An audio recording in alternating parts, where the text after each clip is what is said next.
So welcome to this channel. It's me again, Paz Capistrano. For today's video ay pag-uusapan natin ay ang about sa kitaan ulit.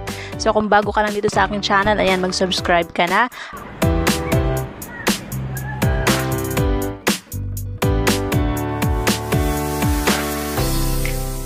Ayan, shout out tayo kay TheHaji18. Ask ko lang, kapag magiging affiliate po ba is may need bang puhunan or wala na? Guys, kung mag-a-affiliate kayo, kagaya nung dito kay TikTok na nag-a-affiliate tayo ng mga products, wala pa pong ganong system si Sitaw, kundi about lang muna sa seller na pagiging affiliate, okay? So, kapag sinabi natin affiliate dito kay Sitaw, kailangan mo munang maging verified seller. And, ayun, kailangan mong maglagay ng puhunan para makapag-process ng order and kumita.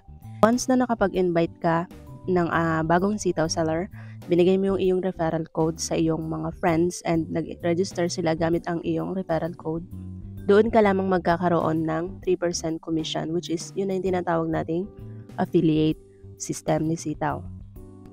Yung 3% commission na yun, papasok lamang yun sa iyong wallet system dito sa Sitaw app kapag completed na yung delivered ng mga buyers dito sa iyong friends, okay? So, once na nakapag-process na sila ng mga orders and then na-delivered na at nakabalik na sa kanilang mga wallet balance, saka lamang iyon magre-reflect sa iyong wallet balance system dito sa affiliates. Para sa mga karagdagang videos, information, and mga tips, ayan, i-follow nyo lang ako dito sa TikTok, meron din ako sa YouTube. This is me again, Paz Capistrano. And kung hindi pa kayo nakapag-register bilang Sitaw seller dito sa Sitaw app, ayan, mag-register lang kayo using my referral code na Paz Capistrano. Ito lang yung spelling.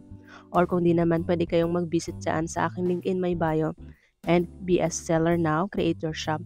Hintayin nyo lang ma-approve yung inyong mga shop dito sa Sitaw within 24 to 48 hours. And once na ma-verified kayo as a seller, pwede na kayo mag-publish ng 10 product and maghintay na lang kayo ng mga orders ng buyer. Once na may nakapag-order na ng mga product dito sa inyong shop, saka lang kayo maglalagay ng puhunan and magpa-process ng mga orders, hintayin nyo na lang na ma-delivered ng 15 to 18 days plus 3 days buyer's refund policy. Ayun, total 21 days lahat ng delivery time frame para makabalik sa inyong wallet balance. Okay, so ganun lang kadali dito kumita sa Sitaw gamit ang ating mga puhunan. Thank you for watching.